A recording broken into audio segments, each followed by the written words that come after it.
स्वागत है आप सबको हमारे चैनल आध्यात्मिक रहस्य में। हमारे साथ इस रामायण की यात्रा में जुड़ने के लिए बहुत बहुत धन्यवाद। अगर आप पहली बार हमारे चैनल पे आए हो तो प्लीज चैनल को सब्सक्राइब जरूर करें। तो चलिए शुरू करते हैं। अयोध्या कांड, चौथा सर्ग। श्री राम को राज्य देने का निश्चय करके राजा का सुमंत्र द्वारा पुनः श्री राम को बुलवाकर उन्हें आवश्यक बातें बताना, श्री राम का कौशल्या के भवन में जाकर माता को यह समाचार बताना और माता से आशीर्वाद पाकर लक्ष्मण से प्रेम पूर्वक वार्तालाप करके अपने महल में जाना। राजसभा से पूर्ववासियों के चले जाने पर कार्य सिद्धि के योग्य देश काल के नियम को जानने वाले प्रभावशाली नरेश ने पुनः मंत्रियों के साथ सलाह करके यह निश्चय किया कि कल ही पुष्य नक्षत्र होगा, अतः कल ही मुझे अपने पुत्र कमल नयन श्री राम का युवराज के पद पर अभिषेक कर देना चाहिए। तदंतर अंतःपुर में जाकर महाराज दशरथ ने सुत को बुलाया और आज्ञा दी, जाओ श्री राम को एक बार फिर यहां बुला लाओ। उनकी आज्ञा शिरोधार्य करके सुमंत्र श्री राम को शीघ्र बुला लाने के लिए पुनः उनके महल में गए। द्वारपालों ने श्री राम को सुमंत्र के पुनः आगमन की सूचना दी। उनका आगमन सुनते ही श्री राम के मन में संदेह हो गया। उन्हें भीतर बुलाकर श्री राम ने उनसे बड़ी उतावली के साथ पूछा, आपको पुनः यहां आने की क्या आवश्यकता पड़ी, यह पूर्ण रूप से बताइए। तब सुत ने उनसे कहा, महाराज आपसे मिलना चाहते हैं। मेरी इस बात को सुनकर वहां जाने या न जाने का निर्णय आप स्वयं करें। सुत का यह वचन सुनकर श्री रामचंद्र जी महाराज दशरथ का पुनः दर्शन करने के लिए तुरंत उनके महल की ओर चल दिए। श्री राम को आया हुआ सुनकर राजा दशरथ ने उनसे प्रिय तथा उत्तम बात कहने के लिए उन्हें महल के भीतर बुला लिया। पिता के भवन में प्रवेश करते ही श्रीमान रघुनाथ जी ने उन्हें देखा और दूर से ही हाथ जोड़कर वे उनके चरणों में पड़ गए। प्रणाम करते हुए श्री राम को उठाकर महाराज ने छाती से लगा लिया और उन्हें बैठने के लिए आसन देकर पुनः उनसे इस प्रकार कहना आरंभ किया, श्री राम, अब मैं बूढ़ा हुआ, मेरी आयु बहुत अधिक हो गई। मैंने बहुत से मनोवांछित भोग भोग लिए, अन्न और बहुत सी दक्षिणाओं से युक्त सैकड़ों यज्ञ भी कर लिए। पुरुषोत्तम, तुम मेरे परम प्रिय अभिष्ट संतान के रूप में प्राप्त हुए, जिसकी इस भूमंडल में कहीं उपमा नहीं है। मैंने दान, यज्ञ और स्वाध्याय भी कर लिए। वीर, मैंने अभिष्ट सुखों का भी अनुभव कर लिया। मैं देवता, ऋषि, पितर और ब्राह्मणों के तथा अपने ऋण से भी उत्तीर्ण हो गया। अब तुम्हें युवराज पद पर अभिषिक्त करने के सिवा और कोई कर्तव्य मेरे लिए शेष नहीं रह गया है। अतः मैं तुमसे जो कुछ कहूं, मेरी उस आज्ञा का तुम्हें पालन करना चाहिए। बेटा, अब सारी प्रजा तुम्हें अपना राजा बनाना चाहती है, अतः मैं तुम्हें युवराज पद पर अभिषिक्त करूंगा। रघुकुल नंदन श्री राम, आजकल मुझे बड़े बुरे सपने दिखाई देते हैं। दिन में वज्रपात के साथ साथ बड़ा भयंकर शब्द करने वाली उल्काएं भी गिर रही हैं। श्री राम, ज्योतिषों का कहना है कि मेरे जन्म नक्षत्र को सूर्य, मंगल और राहु नामक भयंकर ग्रहों ने आक्रांत कर लिया है। ऐसे अशुभ लक्षणों का प्राकट्य होने पर प्राय राजा घोर आपत्ति में पड़ जाते हैं और अंतोगत उसकी मृत्यु भी हो जाती है। अतः रघुनंदन, जब तक मेरे चित्त में मोह नहीं छा जाता तब तक ही तुम युवराज पद पर अपना अभिषेक करा लो, क्योंकि प्राणियों की बुद्धि चंचल होती है। आज चंद्रमा पुष्य के एक नक्षत्र पहले पुनर्वसु पर विराजमान है, अतः निश्चय ही कल वे पुष्य नक्षत्र पर रहेंगे, ऐसा ज्योतिषी कहते हैं।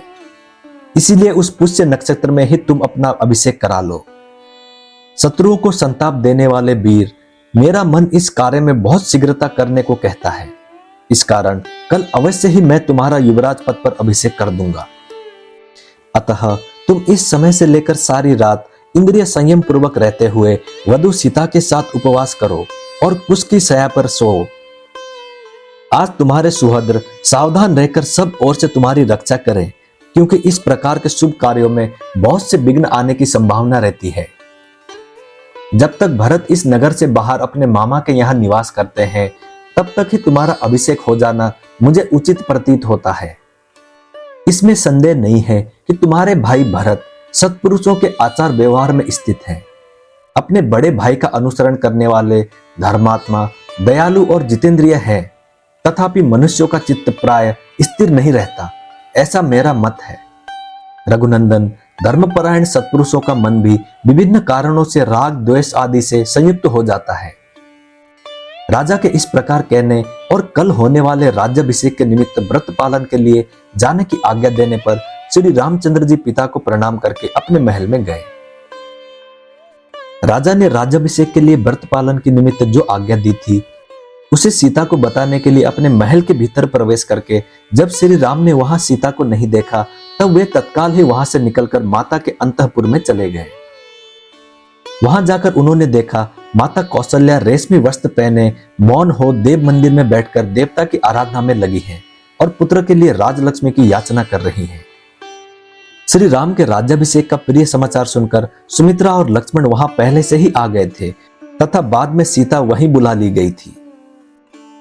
श्री रामचंद्र जी जब वहां पहुंचे उस समय भी कौशल्या नेत्र बंद किए ध्यान लगाए बैठी थी और सुमित्रा, सीता तथा लक्ष्मण उनकी सेवा में खड़े थे। पुष्य नक्षत्र के योग में पुत्र के युवराज पद पर अभिषिक्त होने की बात सुनकर वे उसकी मंगल कामना से प्राणायाम के द्वारा परम पुरुष नारायण का ध्यान कर रही थी।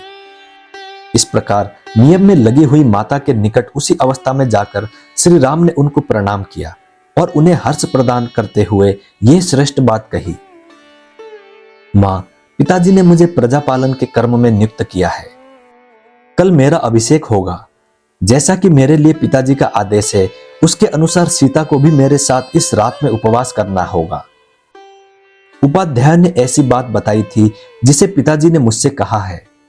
अतः कल होने वाले अभिषेक के निमित्त से आज मेरे और सीता के लिए जो जो मंगल कार्य आवश्यक हो वह सब कराओ। चिरकाल से माता के हृदय में जिस बात की अभिलाषा थी उसकी पूर्ति को सूचित करने वाली यह बात सुनकर माता कौशल्या ने आनंद के आंसू बहाते हुए गदगद कंठ से इस प्रकार कहा, बेटा श्री राम चिरंजीवी हो। तुम्हारे मार्ग में विघ्न डालने वाले शत्रु नष्ट हो जाएं। तुम राजलक्ष्मी से युक्त होकर मेरे और सुमित्रा के बंधु बांधवों को आनंदित करो। बेटा, तुम मेरे द्वारा किसी मंगलमय नक्षत्र में उत्पन्न हुए थे जिससे तुमने अपने गुणों द्वारा पिता दशरथ को प्रसन्न कर लिया। बड़े हर्ष की बात है कि मैंने कमल नयन भगवान विष्णु की प्रसन्नता के लिए जो व्रत उपवास आदि किया था वो आज सफल हो गया। बेटा, उसी के फल से ये इक्ष्वाकु कुल की राजलक्ष्मी तुम्हें प्राप्त होने वाली है। माता के ऐसा कहने पर श्री राम ने विनीत भाव से हाथ जोड़कर खड़े हुए अपने भाई लक्ष्मण की ओर देखकर मुस्कुराते हुए से कहा, लक्ष्मण, तुम मेरे साथ इस पृथ्वी के राज्य का शासन पालन करो। तुम मेरे द्वितीय अंतरात्मा हो। यह राजलक्ष्मी तुम्ही को प्राप्त हो रही है। सुमित्रा नंदन, तुम अभिष्ट भोगों और राज्य के श्रेष्ठ फलों का उपभोग करो। तुम्हारे लिए ही मैं इस जीवन तथा राज्य की अभिलाषा करता हूं। लक्ष्मण से ऐसा कहकर श्री राम ने दोनों माताओं को प्रणाम किया और सीता को भी साथ चलने की आज्ञा दिलाकर वे उनको लिए हुए अपने महल में चले गए। इस प्रकार श्री वाल्मीकि निर्मित आर्ष रामायण आदि काव्य के अयोध्या कांड में चौथा सर्ग पूरा हुआ। मैं उम्मीद करता हूं श्री राम जी आपकी सारी मनोकामनाएं पूरी करें। जय श्री राम, जय हनुमान। अब मिलते हैं अगली वीडियो में।